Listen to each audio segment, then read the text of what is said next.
Gopinath, Gopinath, Mama Nivedana Shuno, Vishayi Durjana, Sadakamarata, Kichunahi Moraguna, Gopinath, Gopinath. So, Gopinath is another name for who? Krishna. Good. Lord of the Gopis. This is a song by Bhaktivinoda Thakur. Bhaktivinoda was in Jagannath Puri, and he is considered the pioneer of bringing the Krishna consciousness movement to the Western world. And he predicted that someone after him would come and spread the holy name of Krishna and the message of Krishna outside of India. So that person is A.C. Bhaktivedanta Swami Srila Prabhupada, who came to America in 1965, and from that for the next 12 years established 108 temples around the world and planted the foundation for his International Society for Krishna Consciousness. So Bhaktivinoda has written many songs in Bengali in very simple language so that anyone can understand the essence of Krishna Bhakti. So this song is called Gopinath. He's praying to Krishna in this identity of Gopinath. Worshipping Krishna as Gopinath is the topmost platform of Krishna worship. The beginning stage is Madan Mohan, where Krishna is seen as the attractor of Cupid. Everyone in the material world is bewildered by Cupid and the attractions of the material energy, taking the shape ultimately of the opposite sex, or nowadays, for some people, the same sex. But that is all the actions of Cupid. But Krishna, and Cupid is known as Madan, but Krishna is Madan Mohan. He can defeat Cupid.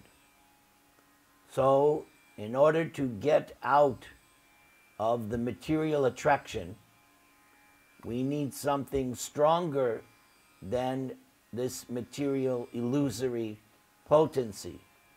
Therefore, we worship Krishna. He's all attractive, and he's more powerful than Cupid. So in the beginning stage, Sambandha, where we reestablish our forgotten eternal relationship with God, we worship Krishna as Madan Mohan, so that we reestablish our natural connection. Then the second stage, you worship Krishna as Govinda. Govinda is the one who is known as the functional deity.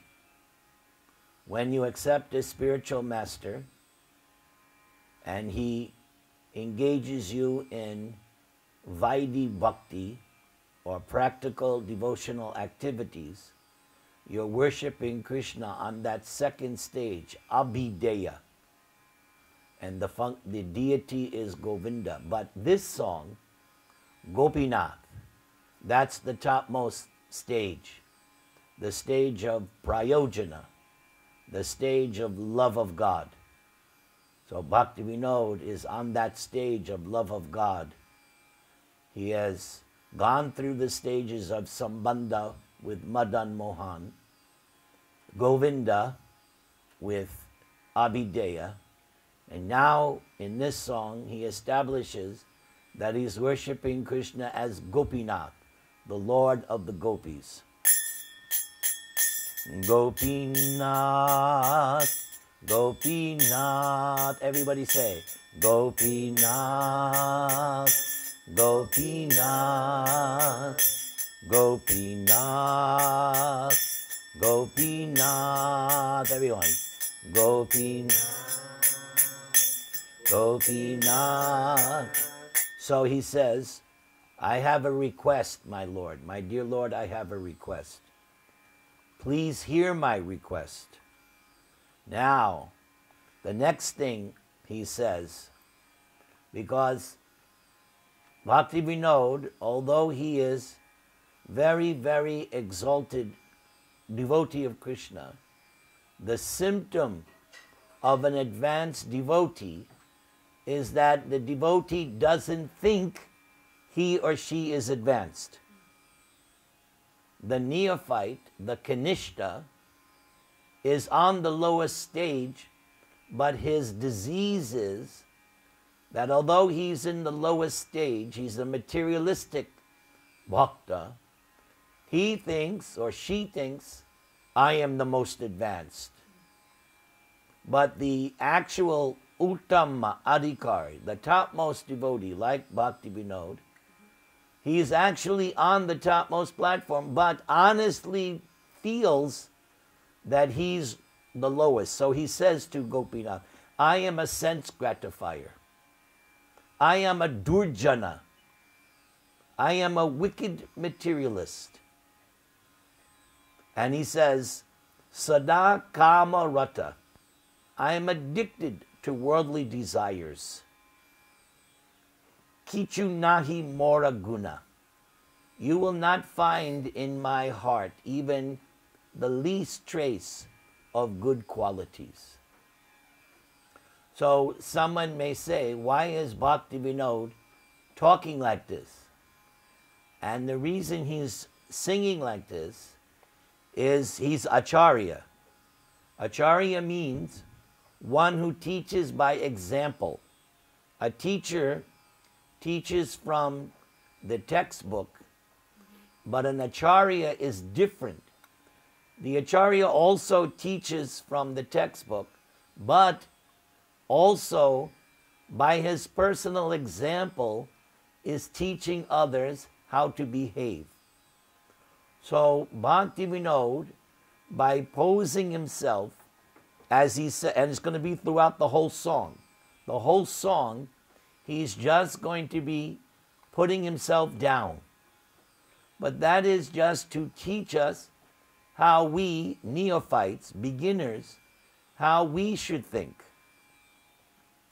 So we should also think, when we approach the Lord, my dear Lord, I am a wicked materialist. I am addicted to worldly desires. I don't have any good qualities. This is how to approach the Lord properly, because the Lord is only concerned with our humble attitude. That is the only thing that we can do to attract the attention of Krishna, is our meek, humble attitude.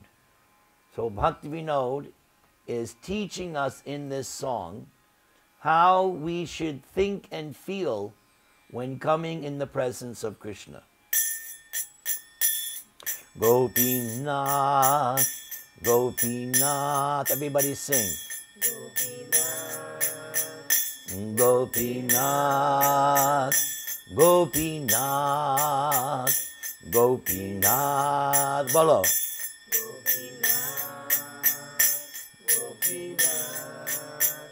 Amara barasa tumi tomara charane Lainu Sharana Tomara Kinkoro Ami Balo Gopinath. Everybody. Gopinath. Again. Gopinath.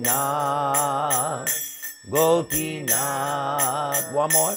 Gopinath. Gopinath. So, as in the first verse, he says, my hope, I have one hope, that you please accept me as your servant. I am taking shelter at your lotus feet. So I beg you to please accept me as your servant. When we chant the Hare Krishna mantra, Hare Krishna, Krishna Krishna, Hare Hare, Hare Rama, Rama Rama, Hare. We are doing the same thing. We are surrendering. We are offering ourselves as servants of Krishna. In many temples, when you enter the temple, they have a bell. And the system is that when you enter the temple, you ring the bell. That signifies to Krishna, Lord, your servant has come. I am now ready to offer you service. So this is the mood of a devotee. The devotee does not ask for anything selfish. The devotee does not pray for something meager, like a material desire.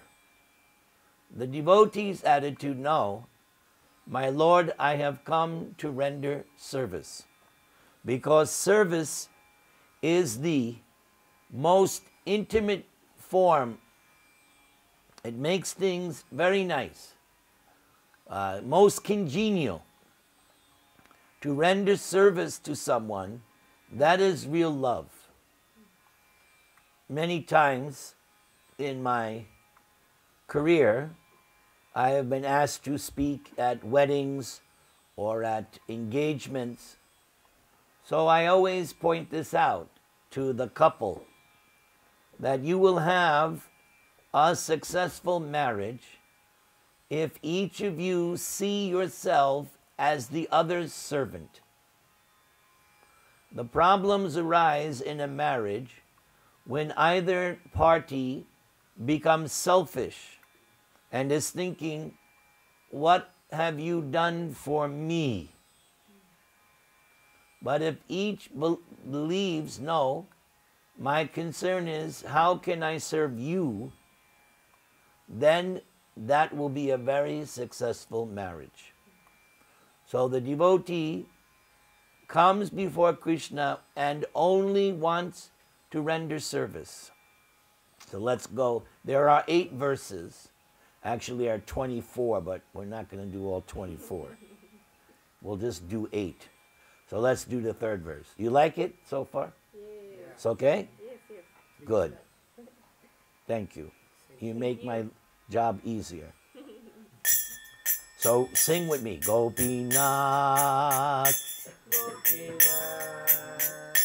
Gopinath, Gopinath,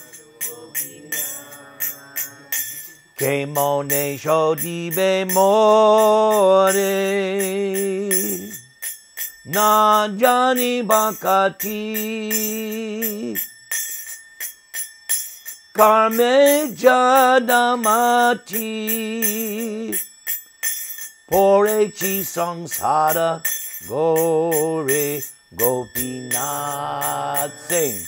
Gopinath. So every time I say Gopinath, you respond. Gopinath. Sing.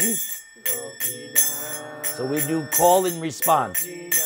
Okay, wait. I sing, then you sing.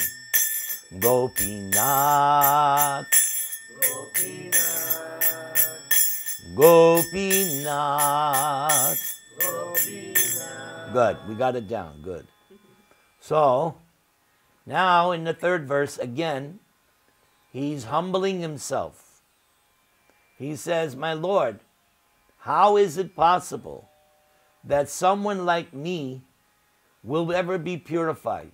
He thinks that he's so low and fallen and sinful that he thinks, oh my Lord, how will it be possible for me to be purified? Then again he says, I don't know what is bhakti, I don't know what is devotion. My mind is only thinking of materialistic and fruitive activities, how to enjoy in this world. And somehow I realize that I have fallen into this material existence, which is actually dark and perilous. There is a nice verse in the Srimad Bhagavatam, Padam Padam Yad Vipadam, that the devotee is saying, my Lord, this material world is such that at every step there's danger. There's no safety or security in this material world. At every step there is danger. How many were here in 2010 for terremoto? All right. So I was here too. And the amazing thing was that for the next couple of days, because of that terremoto, my nerves were so shot that any little sound, Hare Krishna, even if the door said, Hare Krishna, because that terremoto was so powerful that any little thing, I thought, oh, there's another one. And I remember, I think it was the next day, I was in the temple giving class, and then we had another aftershock. And I was, Hare Krishna, Krishna, Krishna. So, that earthquake reminds me, yes, Padam Padam Yad Vipadam. At any moment, anything can go wrong. There's no secure, because this world is not Vaikuntha. Vaikuntha is in the spiritual world. This place is Kuntha Loka, full of anxiety. So let's go to verse 4. Remember, I say, you say. Gopinath, Gopinath, Gopinath, Gopinath, Gopinath, Gopinath, Sakali Tomara Maya, Nahi Mama Bala, Jnana Sunirmala, Swadi Nahe Kaya Gopinath, Gopinath, Gopinath, Gopinath. So, continuing on the previous verse, Bhaktivinoda Thakur says, everything here in this material world is your illusory energy. According to Bhagavad Gita, there are two energies, material and spiritual. The material energy is inferior, and the spiritual energy is superior. You and I, Jiva, we are actually spiritual energy, but we have a tendency to be influenced by either the material or spiritual energy. Krishna does not have that tendency. Krishna, or God, has no tendency to be attracted by his inferior material energy. Bhagavad Gita is clear that both energies emanate from Krishna. He has said that several times in Bhagavad Gita. Aham sarvasya prabhava mattak sarvam parvartate. In the Chatushloki of Bhagavad Gita, first statement, Krishna says, everything comes from me. Then in the 7th chapter, he says that whether it be material or spiritual, it comes from me. So the material energy comes from Krishna, yet he has no inclination to come under the control of his illusory potency. Krishna does come under the control of the spiritual energy, Yogamaya, which is how the pastimes take place when he comes to this material world. The action of Yogamaya makes everything possible. But we, because we are jiva, we have an inclination to be influenced either by the material energy or by the spiritual energy. And that is why we struggle. That is our struggle in this world. Because we're always being pulled and tempted and distracted and diverted by the illusory material energy. And to situate ourselves in the spiritual energy requires great determination. So that is our condition. Because we have that tendency, because we're very minute, we are Anu. Krishna is Vibhu, the great, but we are Anu, atomic. I like to say, poquito, poquito, pequeño. We are so tiny. And material energy is all-powerful. Durga she is empowered by Krishna. Although she is the illusory energy, still she has great potency, more powerful. So the only way we can, and this is mentioned in Bhagavad Gita, Daivi Esha Gunamehi Momamaya Duratiya. Insurmountable. It is impossible to cross over the attraction of the material energy other than Mam Evaye Prapadyante, only by surrendering to Krishna. That is the only way. If I don't surrender to Krishna, then the material energy, duratya, insurmountable. But if I surrender to Krishna, mayam etam taranti, you can cross over. So that is why Krishna says in Bhagavad Gita, surrender. Because Krishna knows, you don't surrender to me, you don't have a chance. Krishna knows because it's his energy. Just like whoever made this computer that I'm using. The person who made this computer knows everything about it because he's the creator.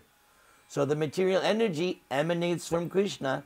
He knows the extent of its capabilities. He empowered it. And so when Krishna says surrender, he knows what he's talking about. Because he knows, my dear child, living entity, part and parcel of me, the only way you're going to overcome the stringent laws of material nature, and they are stringent, is you have to surrender to me. So Bhaktivinoda is saying, everything here is your illusory energy. And he says, I don't have any strength, I don't have any knowledge. I wish I had some pure transcendental knowledge, but this body is not independent. Krishna is independent. In the first verse of Bhagavatam, Swarat, the Vyasadeva, in that first verse of Bhagavatam, describes the absolute truth. Abhigya Swarat. Abhigya means knows everything, fully cognizant, nothing he doesn't know. And Swarat, totally, absolutely independent. We're not. We wish we were independent. And Bhaktivinoda is saying, this material body is certainly not independent. If the material body was independent, then if you had some ache or pain, you would just say, stop, no more ache or pain. But no, it's not independent. It's under the control of the modes of nature. Modes of nature are the way the material energy exerts its influence: goodness, passion, ignorance. These modes of nature are constantly in a flux, like waves. So the material body is not independent. We are at the mercy of this material body.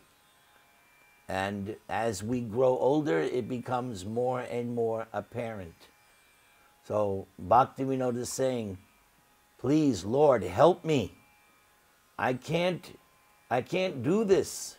So he's coming gradually in this song, he's coming to the point of surrender. Because that's what this song is all about. Gopinath, Gopinath, Gopinath, Niyata charane sthana mage pamara Kandiya, Kandiya, Korohe Karuna Dana, Gopinath, Gopinath, Gopinath, Gopinath. So now, number 5, he is begging. Bhaktivinoda Thakur is teaching us how to approach the Lord. We are beggars. He is saying, I'm begging from you, Lord, an eternal position at your lotus feet. This is humility, that he's going down to the Lord. And he's saying, my Lord, please keep me there at your lotus feet. I'm a sinner. And because I'm a sinner, I am weeping and weeping. Even the great Lord Brahma, when he tried to play a trick on Krishna by stealing Krishna's boys and calves. But then Krishna showed Brahma, don't you think you can test me? So even though Brahma stole all of Krishna's cowherd boyfriends and their calves, Krishna immediately manifested a duplicate set of boys and calves. And he had every detail, how they were dressed, their facial, everything.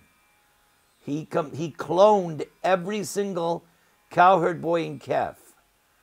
And he did that for 1 year, because that's how long the cowherd boys and calves were hidden by Brahma. So Krishna did that because he didn't want the cows and the boy's mother to be in anxiety.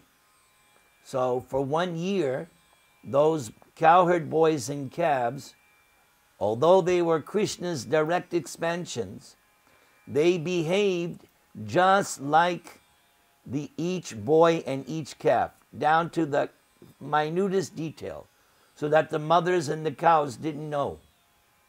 But there was a difference, because these boys and these calves, they exhibited something that the mothers and the cows, and even the fathers, felt more attachment to these than they normally would to the real ones. And the reason for that is because these were not the boys and the calves, these were Krishna.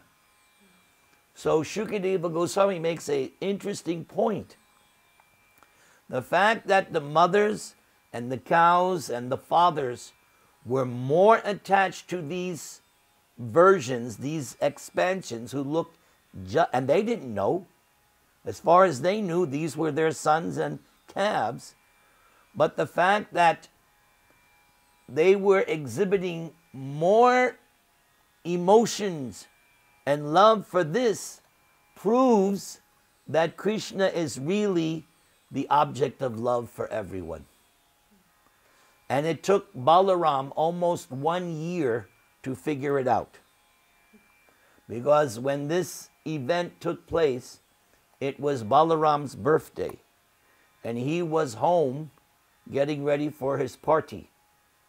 So he didn't go to the forest on that day.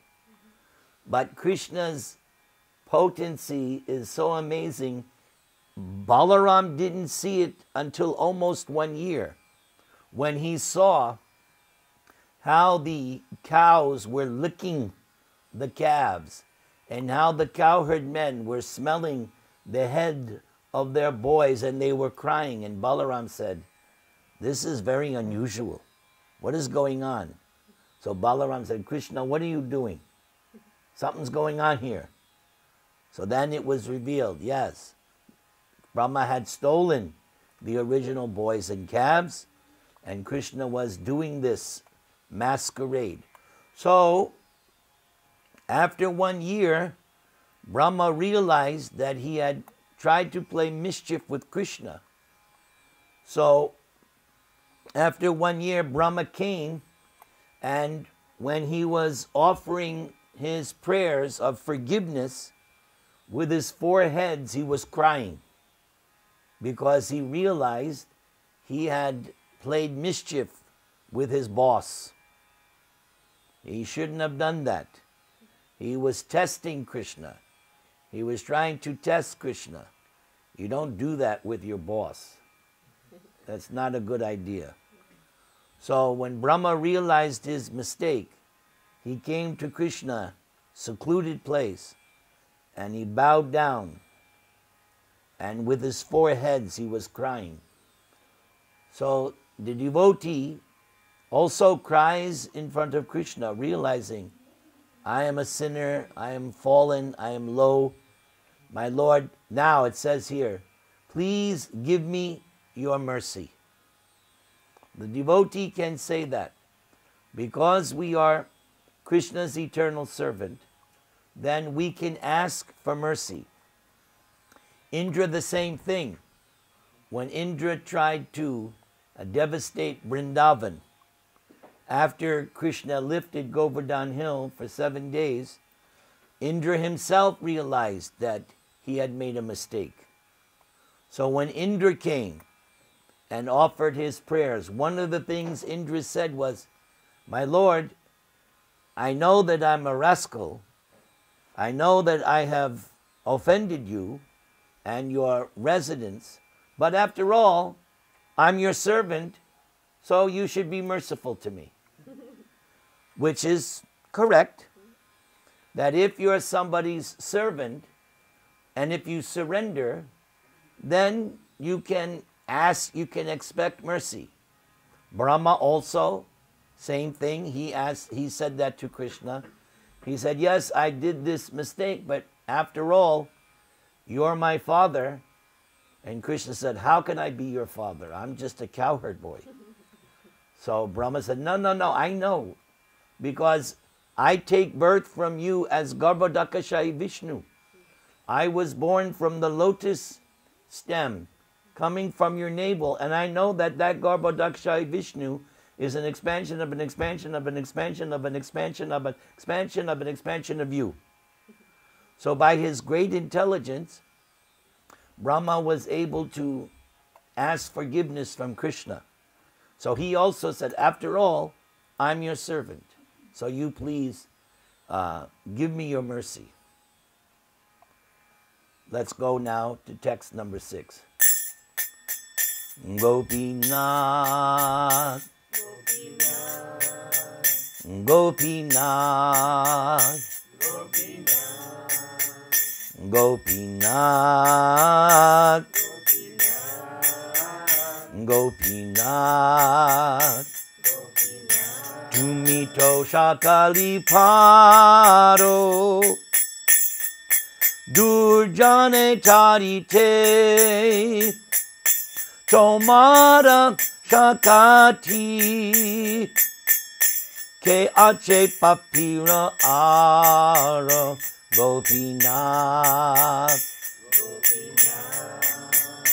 Gopinath,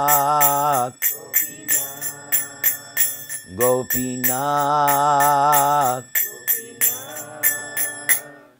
Okay, now, what is Bhaktivinoda teaching us? He's saying, my Lord, because you are God, you can do anything. So if anybody ever says, I'm God, ask them, can you do anything? If they can't do anything, then don't accept them as God. Because one of the things of God is there's nothing he can't do. So one time, somebody thought they were very clever. So they asked Prabhupada, so you say Krishna is God, and you say that he can do anything. Can Krishna create a mountain so heavy he can't lift it? I think he's very clever by asking such a question. So Prabhupada said, yes, he can make a mountain so heavy he can't lift it, but then the next moment he expands and he can lift it. So that's Krishna, that's God. There's nothing he can't do. He always is beyond any jurisdiction. Again, that word that I mentioned, swarat, completely independent. Nobody can make Krishna do anything. He is completely independent. So, if Krishna gives his mercy, it's not that somebody can make him give his mercy, because nobody can make him do anything. What's the proof? When Mother Yashoda tried to bind him with ropes, what did she find? That the rope fell short every time she tried to. How short was it? By 2 fingers. 2 fingers. She added all the ropes in the house, and it was still 2 fingers short. So what was Krishna showing her? If I don't agree to be tied up, you can't tie me up. But then when Yashoda became exhausted, flabbergasted, and the flowers are falling out of her, and she was perspiring, and everybody in the village was laughing, because they were seeing what was going on, then Krishna felt, okay, now you can tie me up. So he agreed. Otherwise, no, Krishna is always independent. Same way, when Hiranyakashipu, when he fought with Nrsingadev, Hiranyakashipu would capture Nrsingadev in his arms, but then Nrsingadev would be outside. What? Okay? So, that is God. You cannot capture him unless he agrees. Or another example, when Krishna displayed the pastime of Ranchorji, before he displayed Ranchorji, when Jarasandha attacked for the 18th time, another king, another demon, also attacked Mathura. His name was Kalayavana. So Krishna was on the battlefield with no shoes, and he was just walking nonchalantly on the battlefield. And Kalayavana said, wait, fight, I want to fight with you. And Krishna was just walking, but Kalayavana could not catch him. He tried and tried, but he couldn't. So Prabhupada explains, why? Because Kalayavana was sinful. So because Kalayavana was sinful, there was no way he could touch or capture Krishna. And so Krishna led Kalayavana to a cave. and then disappeared. And when Kaliyavana reached the cave, he saw a sleeping man. So he thought, oh, Krishna is sleeping on the job. So he kicked the man, thinking it was Krishna because he wanted to fight with him. But it wasn't Krishna, it was Muchukunda. Muchukunda had fought for the demigods, and Kartikeya had given him a benediction, because Kartikeya is the commander-in-chief of the demigods whenever they fight the demons. So Kartikeya had given Muchukunda a benediction. Okay, Muchukunda, you fought for us. Thank you. You did a good job. What benediction you want? I just want to sleep. Wow. He could ask for anything.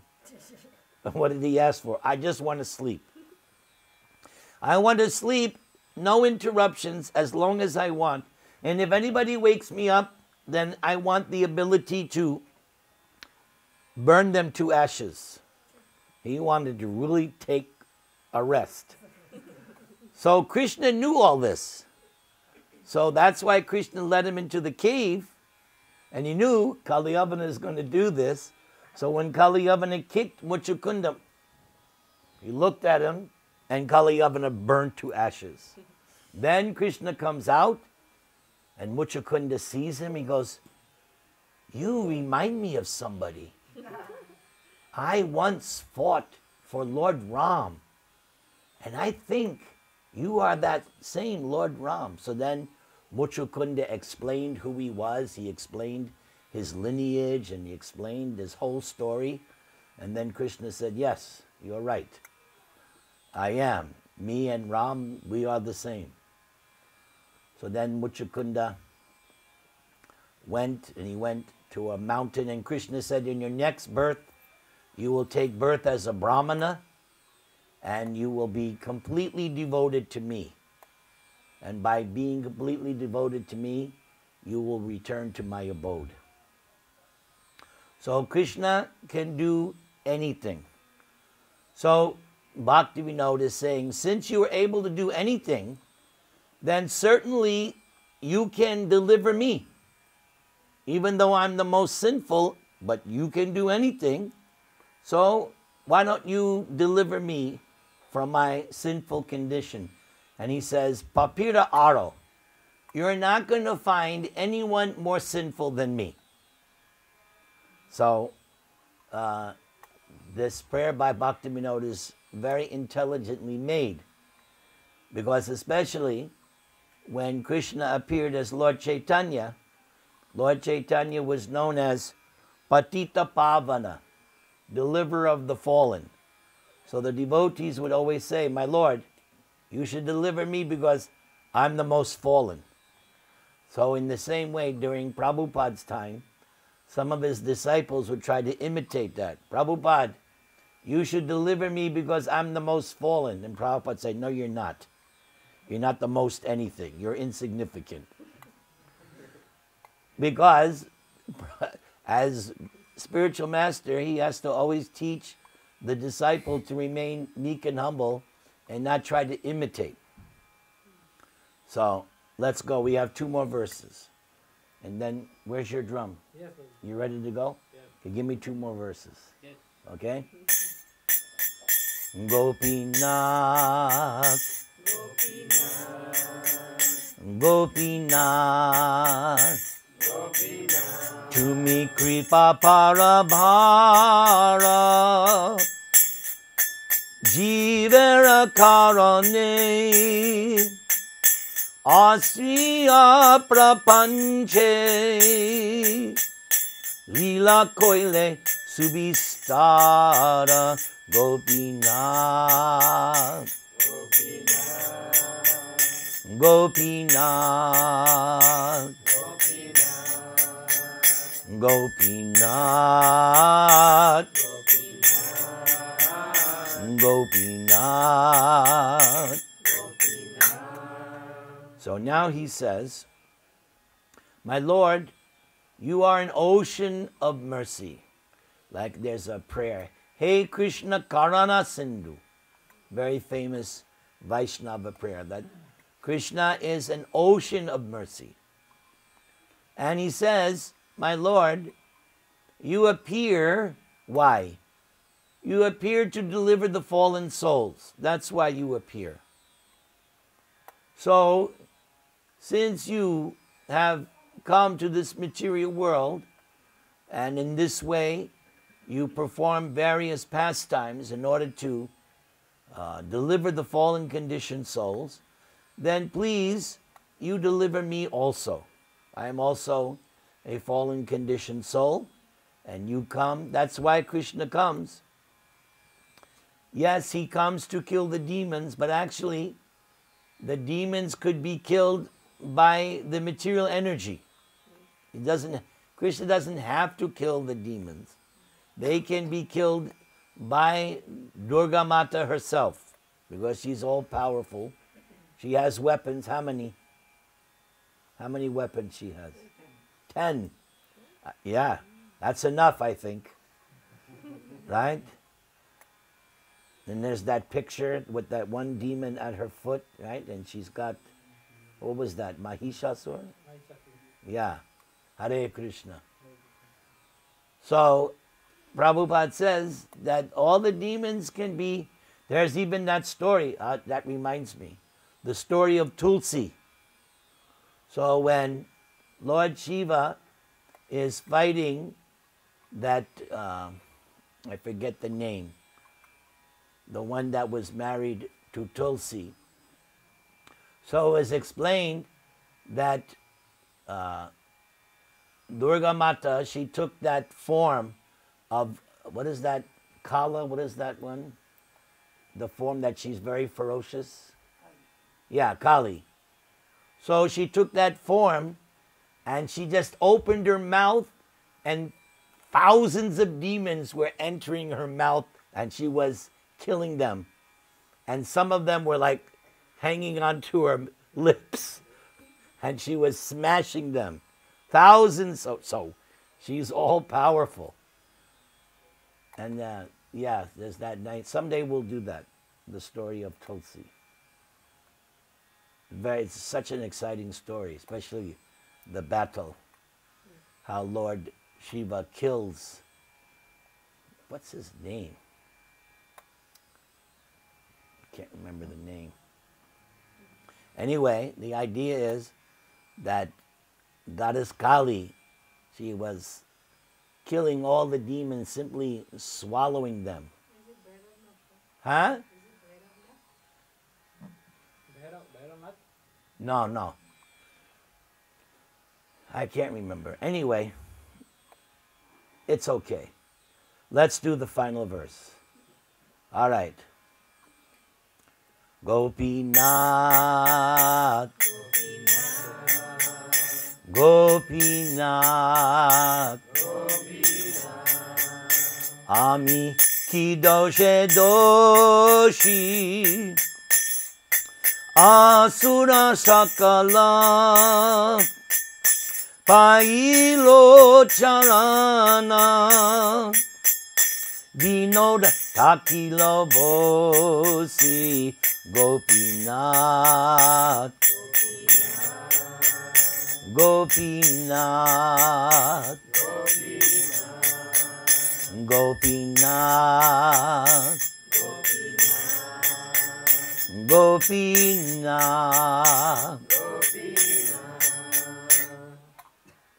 So, part 1 ends. He says, my Lord, I am so contaminated with unlimited volumes of sins. But my Lord, you killed, when you appeared, you killed all the demons. When Ram came, he killed all the demons. He said, Bhaktivinoda says, but there's one demon left, me.